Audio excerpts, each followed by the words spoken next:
بسم اللہ الرحمن الرحیم۔ السلام علیکم۔ فرعون کے دربار میں مظاہرہ۔ فرعون کا خدشہ بڑھتا ہی رہا اور نوبت یہاں تک پہنچی کہ فرعون نے کہا، اگر تو نے میرے سوا کسی کو معبود بنایا تو میں تجھے ضرور قتل کر دوں گا۔ موسیٰ نے کہا، میں تیرے پاس ظاہر نشان لایا ہوں، تب بھی؟ فرعون نے کہا، اگر تو سچا ہے تو وہ نشان دکھا۔ حضرت موسیٰ علیہ السلام آگے بڑھے اور بھرے دربار میں فرعون کے سامنے اپنی لاٹھی کو زمین پر ڈالا۔ اسی وقت اس نے اصغر کی شکل اختیار کر لی اور یہ حقیقت تھی، نظر کا دھوکہ نہ تھا۔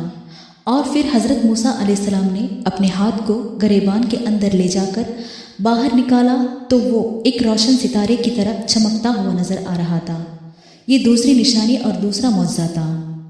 فرعون کے درباریوں نے جب اس طرح ایک اسرائیلی کے ہاتھوں اپنی قوم اور اپنے بادشاہ کی ہار کو دیکھا تو تلملا اٹھے اور کہنے لگے، بے شک یہ بہت بڑا ماہر جادوگر ہے، اور اس نے یہ سب ڈھونگ اس لیے رچایا ہے کہ تم پر غالب آ کر تم کو تمہاری سرزمین مطلب مصر سے باہر نکال دیں۔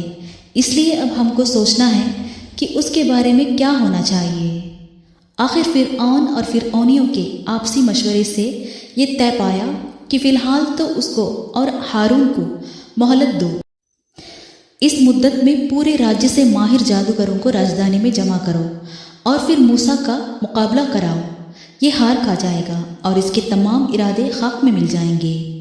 تب فرعون نے حضرت موسیٰ علیہ السلام سے کہا، موسیٰ، ہم سمجھ گئے کہ تو اس حیلے سے ہم کو مصر کی دھرتی سے بے دخل کرنا چاہتا ہے، اس لیے تیرا علاج اب اس کے سوا کچھ نہیں کہ بڑے بڑے ماہر جادوگروں کو جمع کر کے تجھ کو ہار دلا دی جائے۔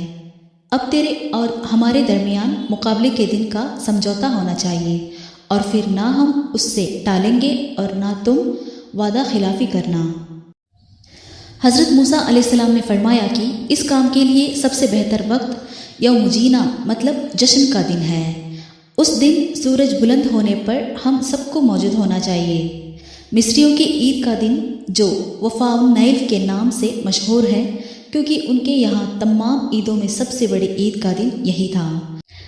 حضرت موسیٰ علیہ السلام اور فرعون کے درمیان یوم جینا طے پایا، اور فرعون نے اسی وقت اپنے ذمہ داروں اور درباریوں کے نام حکم جاری کر دی کہ پورے راجیہ میں جو بھی مشہور اور ماہر جادوگر ہوں ان کو جلد سے جلد راجدھانی روا کر دو۔ جزاک اللہ خیر۔